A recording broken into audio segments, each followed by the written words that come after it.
Uma doença geralmente associada à população mais velha tem aumentado entre os mais jovens, é o AVC. E uma das razões para esse aumento está no estilo de vida. Confira no Saúde em Foco de hoje. 6 anos atrás, Selma sofreu um acidente vascular cerebral que a deixou com várias sequelas. Ela teve que se aposentar por invalidez e usar cadeira de rodas, mas com o programa de reabilitação da rede pública Luci Montoro, conseguiu retomar algumas atividades cotidianas. Eu não conseguia ficar sentada, eu caía para os lados, eu esquecia os movimentos. Aí depois com a reabilitação, que é a repetição, eles conseguiram voltar alguns. Selma ainda frequenta o Luci Montoro. 2 vezes por semana participa de oficinas. Aqui a gente acaba trabalhando tanto a parte sensorial do paciente, né? Então ele tem uma estimulação tátil, de mexer com diversos materiais, de estar sentindo vários aromas. Acaba trabalhando a função manual motora, né? De preensão fina. A gente acaba estimulando aqui para ele continuar trabalhando a funcionalidade dele em outros espaços também. Existem 2 tipos de AVC. O isquêmico acontece quando há obstrução de uma artéria impedindo a passagem de oxigênio para o cérebro. É o tipo mais comum, representa 85% dos casos. Já o AVC hemorrágico ocorre quando há rompimento de um vaso cerebral. Apesar de representar só 15% dos casos, é o que causa mortes com maior frequência. A maioria das pessoas que sobrevive a um AVC acaba com sequelas. Ficam normalmente com um lado do corpo paralisado, mais fraco, dificuldade de marcha, pode ter dificuldade para deglutição, para engolir, para comunicação. Mais de 13 milhões de pessoas sofrem AVC por ano no mundo e a doença vem aumentando entre os jovens. Existe um aumento dos fatores de risco nessa faixa etária, na faixa etária abaixo de 45 anos. Quais são os fatores de risco para o acidente vascular cerebral? Hipertensão, diabetes, sedentarismo. Então, isso tem um pouco a ver com o estilo de vida, com a falta da realização de exercícios físicos e com o próprio cuidado menor com a saúde na faixa etária mais jovem. E agora vamos falar de direito. Um especialista dá dicas para você, consumidor, não ser enganado na Black Friday. Black Friday pode ser sinônimo de boas compras ou não. Algumas empresas se aproveitam do tradicional evento para tentar maquiar preços para o consumidor. É por isso que ele deve ficar atento na hora de fazer suas compras. Primeiro ponto é selecionar os itens que tem interesse em adquirir com antecedência. Para quê? Para que possa ser feito o monitoramento dos preços. Tem uma flutuação, um histórico de variação dos preços. O ideal é que isso seja feito com 1 mês de antecedência da Black Friday. Para quê? Para que o consumidor tenha condições de verificar se as promoções que estão sendo ofertadas no mês ou no dia da Black Friday são de fato reais. Essa é a segunda dica. Uma terceira dica seria desconfiar dos preços muito baixos. Por quê? Os preços que são grandiosamente abaixo daqueles preços praticados no mercado, com certeza são um indicativo de que tem alguma questão fraudulenta naquele site. Um dos perigos da Black Friday são os sites de compras falsos, que imitam páginas de grandes empresas varejistas. Certifique-se de que elas são seguras antes de fazer a compra. Se tiver dúvida, não clique em lugar nenhum.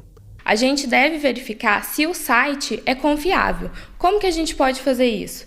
Primeiro, verificando se a conexão é segura. Ao lado da barra de endereço, antes do www, deve constar a seguinte sigla, HTTPS. Isso significa que aquele site foi certificado e autenticado. Além disso, é interessante verificar se aquele site possui um cadeado ao lado da barra de endereço. Se não possuir esse cadeado, a gente indica que o consumidor nem faça a compra naquele site. Outra questão que é interessante de ser mencionada são aqueles selos ou certificados que vem escrito site blindado ou site seguro. Por quê? Esse selo, se o consumidor clicar em cima dele, ele pode ser redirecionado para a página certificadora e lá vão constar todos os dados do fornecedor, como nome, razão social, CNPJ, endereço, telefone. Essas informações são informações mínimas e básicas que devem constar no site de todos os fornecedores que são confiáveis. E se na hora da compra o consumidor se sentir lesado de alguma forma, é só fazer uma denúncia junto ao Procon ou procurar no advogado. A primeira medida recomendável é que o consumidor entre em contato diretamente com o fornecedor, preferencialmente por escrito, para que tenha registrado a sua manifestação solicitando providências.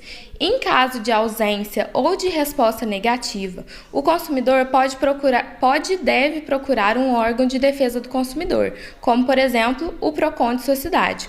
O Procon tem competência para notificar esses fornecedores ou essas lojas e empresas, bem como para entrar com um processo administrativo para tentar resolver a demanda daquele consumidor. Se ainda assim nada for resolvido, o consumidor pode acionar o judiciário por meio dos juizados especiais cíveis. E também é importante ressaltar que o governo federal criou uma plataforma exclusiva para tentar auxiliar os consumidores a resolverem essas demandas antes de acionar o judiciário. Essa plataforma pode ser encontrada no site consumidor.gov.br e lá também é uma oportunidade que tem de resolver demandas desse tipo.